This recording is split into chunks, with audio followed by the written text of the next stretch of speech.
Hello दोस्तों, तो अपन ने कल की वीडियो में संख्याओं के बारे में जाना था। आज अपन भाजकता के नियम देखेंगे। तो देर ना लगाते हुए अपन भाजकता के नियम को देखते हैं। इस तरह से सबसे पहले अपन देखेंगे दो की भाजकता। दो की भाजकता इसमें क्या होता है? दो की भाजकता इसमें क्या है? इकाई अंक 2, 4, 6 इस तरह से चलते हैं।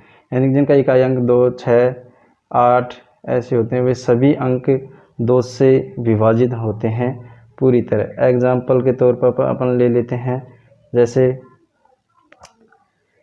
2, 4, 3, 5, 2। और भी एग्जाम्पल ले लीजिए कुछ भी।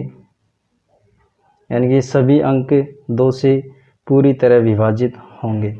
इसके साथ चलते हैं 3 की भाजकता।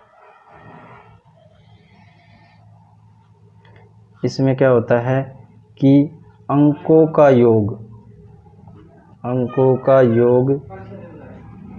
3 के पहाड़े में, यानी कि अंकों का योग 3 के पहाड़े में। यानी कैसे? जैसे अपन ने एग्जाम्पल के तौर पर ले लिए 732। अब इनका अपन टोटल योग करेंगे, जैसे 7 और 3 10, तो यानी कि योग कितना हो गया?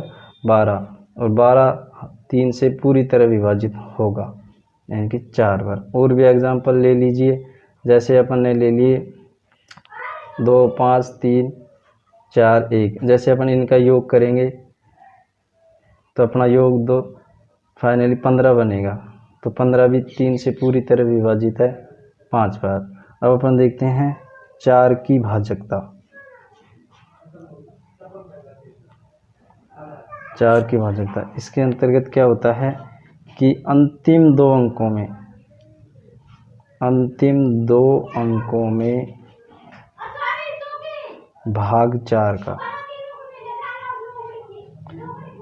यानी कि अंतिम दो अंकों में भाग 4 का। एग्जाम्पल के तौर पर ले लेते हैं हम 67, 84, 324।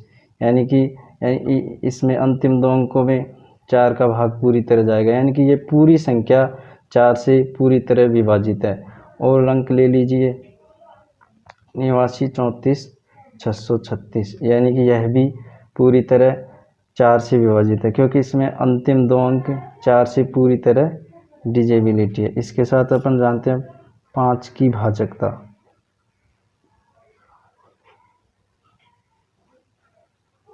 5 की भाजकता क्या कहती है कि इकाई अंक 0 या 5 हो। एग्जाम्पल के तौर पर देखिए, कोई भी संख्या ले लीजिए, जैसे 45, 70, 27, 0, 5। यानी कि ये सभी संख्याएं जिनका इकाई अंक 0 या 5 हो, वो संख्या हमेशा 5 से विभाजित होंगी। उसी के साथ अपन चलते हैं 6 की भाजकता। 6 की भाजकता क्या बोलती है? इसमें 2 और 3 यानी कि दोनों की भाजकता लगे, वो संख्याएं हमेशा 6 से विभाजित होंगी। जैसे एग्जाम्पल के तौर पर संख्याएं ले लीजिए 32, 53, 32। अब इसमें 2 और 3 की भाजकता पूरी तरह काम करेगी। और भी ले लीजिए एग्जाम्पल 73, 25, 16। कैसे काम करेगी? जैसे 2 की भाजकता क्या है कि इकाई अंक हमेशा 2, 4, 6 ऐसे होना चाहिए। इसमें भी यहाँ 2 है, यहाँ 6, और इसमें अंकों का योग 3 के पहाड़े में। इन सब का अपन योग करेंगे तो ये 3 से पूरी तरह विभाजित होंगे। और 7 की दोस्तों कोई स्थायी भाजकता तो है नहीं।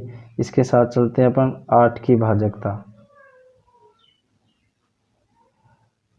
8 की भाजकता क्या कहती है कि अंतिम 3 अंकों में भाग 8 का, यानी कि अंतिम 3 अंकों में भाग 8 का। देखें एग्जाम्पल के तौर पर अपन ले लेंगे, जैसे संख्या है 56, 28, 48, यानी कि इसके अंतिम 3 अंकों में 8 का पूरा पूरा भाग जाएगा और यह संख्या 8 से पूरी तरह विभाजित है।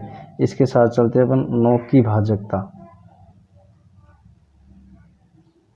9 की भाजकता में क्या होता है कि इसमें भी सेम 3 की तरह ही है ये भी, कि इसमें अंकों का योग 9 के फाड़े में, यानी कि इसमें अंकों का योग 9 के फाड़े में होना चाहिए। एग्जाम्पल के तौर पर अपन देखेंगे, जैसे 756 ले लिया, उसके बाद में 86 76 ले लिया, कुछ भी ले सकते हो।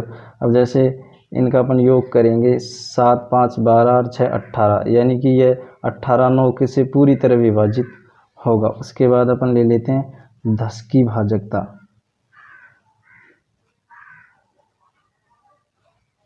इसमें क्या होता है कि इकाई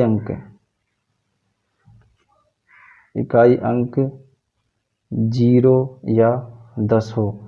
एग्जाम्पल के तौर पर अपन ले लेंगे, जैसे 45 60 है या फिर 23 10 है, यानी कि सभी संख्याएं 10 से पूरी तरह विभाजित होंगी। तो एक बार अपन इनका रिपीटेशन कर लेते हैं दोबारा से। देखिए 2 की भाजकता क्या कहती है कि इकाई अंक 2 4 6 इस तरह होने चाहिए। और 3 की भाजकता क्या कहती है, अंकों का योग 3 के फाड़े में। और 4 की भाजकता अंतिम 2 अंकों में 4 का भाग। और 5 की भाजकता बोलती है कि इकाई अंक 0 या 5 हो। और 6 की भाजकता यानी कि 2 और 3 दोनों की भाजकता लगे, वो 6 की भाजकता है। और 8 की भाजकता कहती है कि अंतिम 3 अंकों में 8 का भाग। और 9 की भाजकता अंकों का योग 9 के फाड़े में। और 10 की भाजकता इकाई अंक 0 या 10 हो। Thank you.